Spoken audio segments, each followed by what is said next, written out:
environmental protection, disaster response, health education, lahat po ng yan ay pwede nating ma-achieve sa current na mga batas na meron tayo. And siguro kung mahirapan tayo na i-uphold yung ganito, such as law enforcement and rights awareness, magkakatalo na lang kung amongst the ranks of our public officials ay hindi po nag-agree doon. Lalo na if we have a senator who will say na okay lang na makalayo at may second chance yung isang rapist na mayor habang yung mga mahihirap ay madaling tukhangin na lamang. Yun lang, maraming salamat. Mr. Yes, Chair, can I react? of course, of course. Ang layo naman ng sinasabi mo, Mr. Kasama ba yan dito sa hearing yung comment ko na yun? Ang layo naman. That's an affront to We this want human representation. rights as part of the curriculum of Please, NSTP. layo please naman, let Senator Bato finish. Ang layo naman nung, bakit ka nagkaganon? Ano na nangyari sa utak niyo? Ha? Ang layo naman. We can send you a copy of our Ha? position paper. Ang layo. At saka, I take offense on your what you said na yung ROTC is a misrepresentation of nationalism. Anong tingin mo sa amin? Anong tingin mo sa ganun? Ganun ka lang mag-judge sa amin? Dinadjudge mo kami na ganun? Ha? Are you sure you're the representation, you're the true representation of the Filipino students? Ganun ba? Ilan lang yan makakaliwa dyan sa estudyante. Mas marami dyan ang gusto mag-ROTC. I must tell you frankly. Bakit ka? Ang layo ng issue mo. Just to personalin ako? Napakalayo. Dapat matuto. Kung may dapat ikaw na estudyante ka, matuto ka, magrespeto, kahit sa isang senador man lang, na andito sa hearing na ito. Huwag mong tirahin sa ibang issue na hindi kasama dito. Ha? Huwag mong... Honorable Chair, I would like to respond dun sa point na marami daw na gusto mag-ROTC. Mr. Manuel, let me recognize you first before you talk. And let Senator Bato finish. Ikaw, kung Pilipino ka, do you love your country? You answer me. You love your country? Ha? O sige, you respond. Of course, students love our country and we have different ways to show that Okay, we love you our love your country. Pag inatake tayo ng China dito, sinong palabanin mo dyan sa mga Chinese na yan? Actually po You yun will go yung over and namin since gusto namin na ipaglaban yung ating bansa mula sa foreign invaders, pero mismo sa ating constitution, the AFP, which is tasked to preserve our integrity and national sovereignty, ay hindi natin nakikitaan ng real intent to defend our country. So wala tayong role model for Submit that. mo na lang sa amin yung position paper po ninyo, kasama yung position paper ng isang mga kasama ninyo. No? Senator Bato, can we proceed?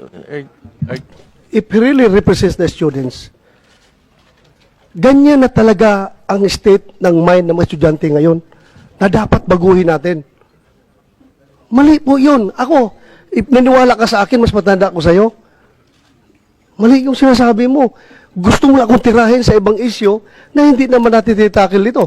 Now, since, Mr. Chair, since sinabi naman lang itong ating resource person about doon kay Sanchez case, alam nyo, gusto lang ninyo talaga akong sirain, kaya kinukuha niyo yung sinasabi ko na gusto niyo akong butasan. Did you know na ako mismo gusto kong bitayin yung Sanchez na yan? Ha? I am for death penalty. Kung may death penalty noon, dapat nabitay na yung Sanchez na yan. Pero, kayo naman, ayaw naman yung death penalty. Ngayon, bigyan na second chance dahil na-reform na yung tao, according to the competition, eligible siya for pardon, ayaw na naman nyo. Saan kayo po? Saan na kami pupunta? Anong klaseng pag-iisip? Saan kami pupunta? Gusto ko death penalty, ayaw nyo. Ngayon, i-release yan dahil walang death penalty. Titirahin na naman nyo ako. Ako bang gumawa ng batas na yan? Eligible siya by operation of law. Dahil sinabi ng batas. Ganon. Respetuhin natin. May batas na ganon. Pero hindi ko kagustuhan yan. Kung akong gusto mo, samahan mo ako, bitayin natin yan? Ha? Kasi lang talaga, that gusto siya ko, ikaw ang representation ng estudyante ngayon, ganun na pala, ang estudyante ngayon, kawalang disiplina, kahit ang senador, kayang tirahin sa walang non-relevant issue dito sa ganitong forum. Ganun na pala. Kaya dapat pala talaga ibalik ang ROTC para madisiplina kayo mga estudyante na kayo. Ha? Thank you, Mr. Chair. Thank you, Senator Bato. And Mr. Chair, I'd like to seek wala na. apology for... And let me remind Mr. Manuel, NUSP, and the rest of the groups that we invite in this committee.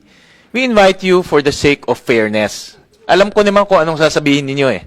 No, this is your third time to be part of this hearing. And alam ko na kung anong sasabihin ninyo. Pero binibigyan namin kitong oportunidad magsalita para marinig kayo ng mga bagong senador natin. Pero ano namang kinalaman ni Sanchez sa ROTC? Ano namang kinalaman?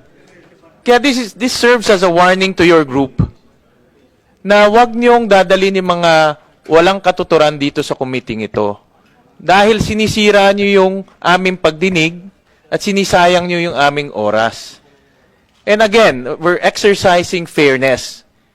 Kaya bigyan nyo naman kami ng respeto. Kahit alam na namin ang sasabihin ninyo, ini-invite namin kayo. In fact, we invited all of your colleagues.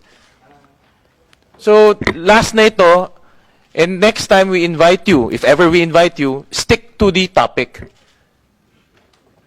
And this serves as a warning. Again, I'm directing the committee secretary to strike off all of the comments that are not germane to the topic of ROTC.